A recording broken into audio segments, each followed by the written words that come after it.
Hello and welcome to Weekly Wisdom. My name is Mark Van Buren, and today I'd like to talk about blame.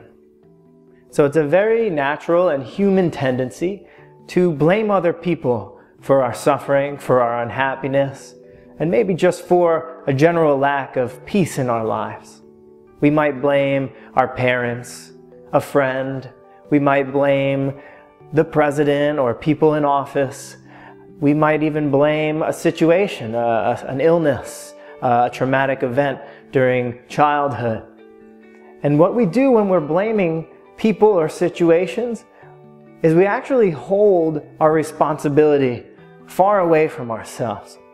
We're deflecting responsibility for our own lives.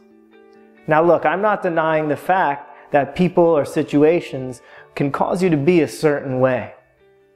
But what I am saying is now it's your responsibility to take what you have and work with it.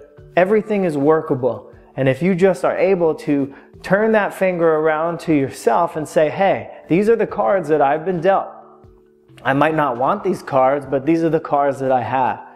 So instead of saying, you're the reason that I have these cards, it's your fault, it's this person's fault, it's this situation's fault, you say, okay, this is what I got, let's work with it. Let's change our relationship to it. And I was thinking of an analogy for this. Imagine someone comes up to you and says, hey, 10 years ago, you said something mean to me, and ever since then, I've been sitting in front of the television for 12 hours a day. You might be like, I'm sorry I said something mean, but I'm not making you sit down. I'm not making you turn the TV on. I'm not making you sit there for 12 hours. So although this is a little silly analogy, this is what we do when we blame other people. We say, it's your fault that I'm indulging in this bad behavior. It's your fault that I'm not choosing to be happy. It's your fault that I'm not taking responsibility. So a lot of meditation practice and mindfulness practice, spiritual practice, is about just taking back that responsibility and not blaming anybody anymore. And again, turning that finger towards yourself and saying, all right, there may be reasons for why I am this way, but now I need to learn to deal with it. I can be happy. I don't need my parents to come say, we're sorry we didn't raise you the right way. I don't need the president to say, wow, you know what, your point of view is right. We don't need these things in our lives to take responsibility. So this week, really look at who you're blaming, what you're blaming for your unhappiness, for your anxiety, for your addictions, your problems, whatever it might be.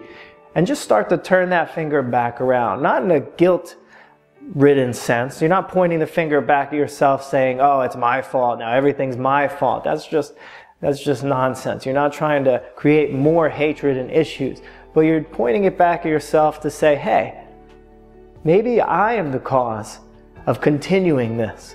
Maybe I can choose to be happy. Maybe I can choose to be more at peace. Maybe I can work with my difficulties. Maybe I can stop indulging in the bad behavior or the negative habit or the way of seeing myself and the world. Maybe I can work with these things. So that's what the practice is going to be this week. Stop blaming other people. Stop blaming your past. Stop blaming everything and everybody, and just take responsibility and really see if you can make that change within yourself instead of waiting for the world to change. So thank you all for joining me today. Have a wonderful week. Namaste.